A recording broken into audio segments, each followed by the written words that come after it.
Hai, perkenalkan, nama saya Natalia Saurma Pardede, NIM 3213131048. Di sini kita akan mempelajari tentang susunan atau lapisan bumi.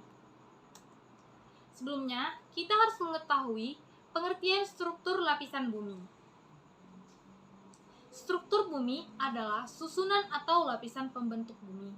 Struktur bumi terdiri dari banyak jenis material. Struktur bumi bagian dalam terbagi dalam beberapa lapisan, seperti halnya sebuah bawang. Bumi secara umum terdiri dari beberapa lapisan, yaitu bagian paling atas disebut litosfer atau crust, lapisan di bawahnya ada astenosfer atau mantel, dan yang paling bawah adalah inti bumi. Selanjutnya, kita akan mengetahui tentang struktur lapisan bumi. Struktur lapisan bumi terdiri dari kerak bumi atau crust, mantel bumi atau mantel, inti luar atau outer core, inti dalam atau inner core.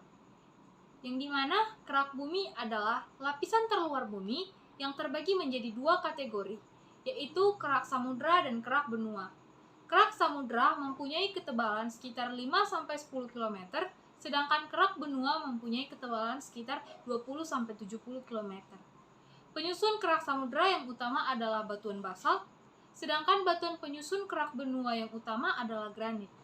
Yang tidak sepadat, batuan basalt, kerak bumi, dan sebagian mantel bumi membentuk lapisan litosfer dengan ketebalan total kurang lebih dari 80 km. Temperatur kerak meningkat seiring kedalamannya. Pada batas terbawahnya, temperatur kerak menyentuh angka 1100 Celcius. Kerak dan bagian mantel yang relatif padat membentuk lapisan litosfer. Karena konveksi pada mantel bagian atas dan astenosfer, litosfer dipecah menjadi lempeng tektonik yang bergerak. Unsur-unsur kimia utama pembentuk kerak bumi adalah 1. Oksigen sekitar 46,6%, kedua ada silikon sekitar 27,7%, yang ketiga ada aluminium 8,1%, yang keempat ada besi 5,0%, ada kelima ada kalsium 3,6%, yang keenam ada natrium 2,8%, yang ketujuh ada kalium 2,6%, dan yang 8 ada magnesium 2,1%. Selanjutnya, kita akan mengetahui mantel.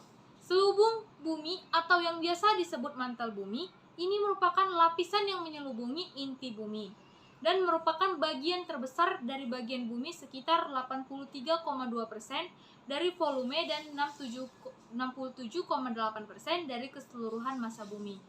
Terdiri dari material yang berproses cair. Sering pula selubung bumi disebut sebagai lapisan astenosfer. Pada lapisan ini tampak terjadinya pergerakan lempeng-lempeng yang disebabkan oleh gaya konveksi atau energi dari panas bumi. Selanjutnya ada inti bumi. Inti bumi terletak mulai kedalaman sekitar 2.900 km dari dasar kerak bumi sampai ke pusat bumi. Inti bumi dapat dipisahkan menjadi inti bumi bagian luar dan inti bumi bagian dalam. Batas antara selubung bumi dan inti bumi ditandai dengan penurunan kecepatan gelombang P secara drastis dan gelombang S yang tidak diteruskan. Yang pertama, inti bagian luar bumi atau outer core.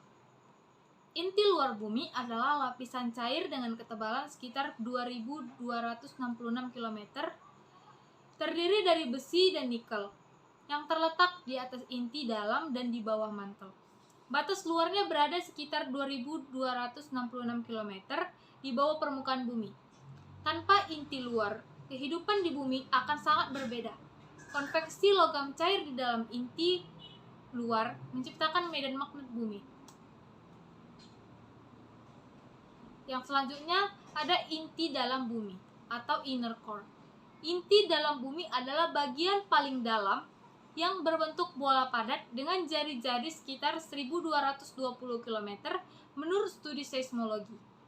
Panjang jari-jari inti dalam bumi ini sekitar 70% dari jari-jari bulan. Diyakini bahwa inti dalam bumi terdiri dari campuran besi dan nikel. dan suhu pada inti dalam bumi diperkirakan sama dengan suhu permukaan matahari, sekitar 5700 Kelvin atau 5430 derajat Celcius. Selanjutnya, kita akan mengetahui tentang struktur lapisan bumi berdasarkan susunan kimia. Yaitu 1, ada atmosfer. Lapisan atmosfer adalah lapisan udara yang membungkus planet ini dengan ketebalan lebih dari 650 km. Lapisan ini disusun dari nitrogen sebesar 78% dan oksigen sebesar 21%. Atmosfer juga dibagi menjadi 5 lapisan, yaitu troposfer, stratosfer, mesosfer, termosfer, dan eksosfer. Troposfer adalah lapisan yang paling dekat dengan permukaan bumi. Jaraknya sekitar 0 hingga 15 km. Nah, fenomena cuaca seperti hujan dan petir terjadi di troposfer. Di lapisan selanjutnya ada stratosfer yang berada di atas troposfer. Jaraknya sekitar 15 sampai 40 km dari permukaan bumi. Lapisan ini berfungsi untuk menyerap dan menyebarkan radiasi ultraviolet dari matahari.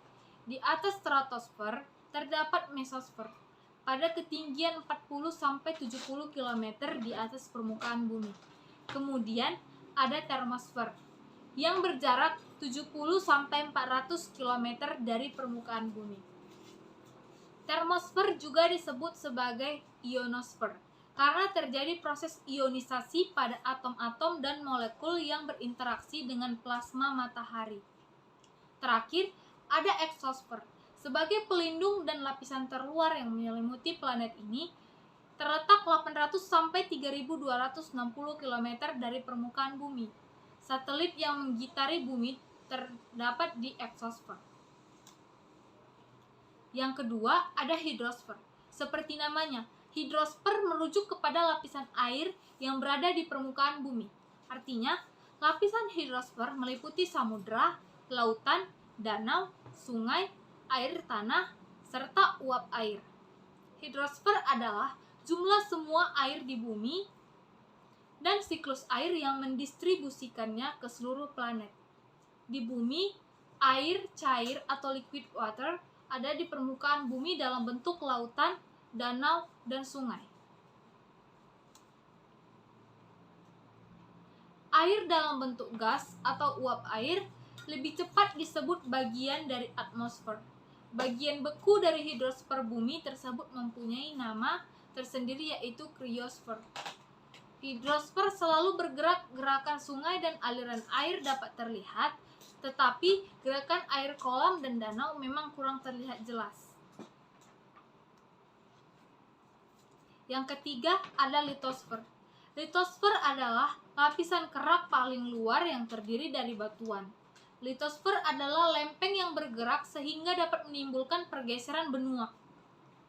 Litosfer memegang peranan penting dalam kehidupan tumbuhan. Tanah terbentuk apabila batu-batuan di permukaan litosfer mengalami degradasi, erosi, maupun proses fisika lainnya, menjadi batuan kecil sampai pasir. Nah, di bagian litosfer ada litosfer atas merupakan daratan dengan kira-kira 35% atau 1/3 bagian. Dan yang kedua ada litosfer bawah merupakan lautan dengan kira-kira 65% atau 2,3 atau 2/3 bagian. Yang keempat ada biosfer. Biosfer adalah sistem kehidupan yang paling besar karena terdiri atas gabungan ekosistem yang ada di planet bumi.